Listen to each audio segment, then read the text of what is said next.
नागपूर शहर गुन्हे शाखेच्या युनिट 3 पथकाने पुन्हा एकदा उल्लेखनीय कामगिरी करत शांतीनगर पोलीस ठाण्याच्या हद्दीतील घरफोडीचे 2 गुन्हे उघडकीस आणले आहेत।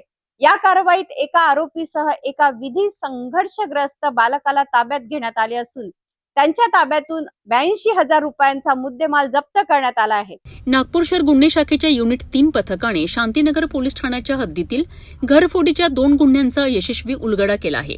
शांतीनगर पोलीस ठाण्यात नोंद असलेल्या अपराध क्रमांक 118-26 आणि 122-26 या 2 घरफोडीच्या गुन्ह्यांचा तपास करत असताना पोलिसांनी निकेश रितेश लिंगायत वय 19 वर्ष याला ताब्यात घेण्यात आले। तसेच एका विधी संघर्षग्रस्त बालकालाही पोलिसांनी ताब्यात घेतले आहे। चौकशी दरम्यान या दोघांनी संबंधित घरफोडीच्या गुन्ह्यांबाबत माहिती दिल्याने दोन्ही गुन्ह्यांचा उलगडा करण्यात पोलिसांना यश आलेत।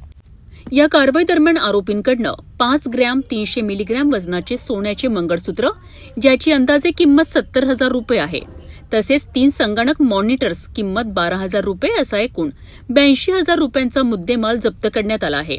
या प्रकरणात सलमान नावाचा आणखी एक आरोपी फरार असून त्याचा शोध पोलीस घेत आहे। ताब्यात घेतलेल्या आरोपी व विधी संघर्षग्रस्त बालकाची वैद्यकीय तपासणी करून त्यांना आणि जप्त मुद्देमालाला पुढील कारवाईकरिता शांतीनगर पोलीस ठाण्याच्या ताब्यात देण्यात आले आहे। नागपूर शहरातील घरफोडीच्या गुन्ह्यांवर अंकुश ठेवण्याकरिता गुन्हे शाखेच्या युनिट 3 कडनं सातत्याने कारवाई सुरू असल्याचे या निमित्ताने पुन्हा एकदा स्पष्ट झाले आहे। नागपूर गुन्हे शाखेच्या युनिट 3 ने केलेल्या या कारवाईमुळे घरफोडीच्या 2 गुन्ह्याचा उलगडा झाला असून फरार आरोपीचा शोध अद्याप सुरू आहे।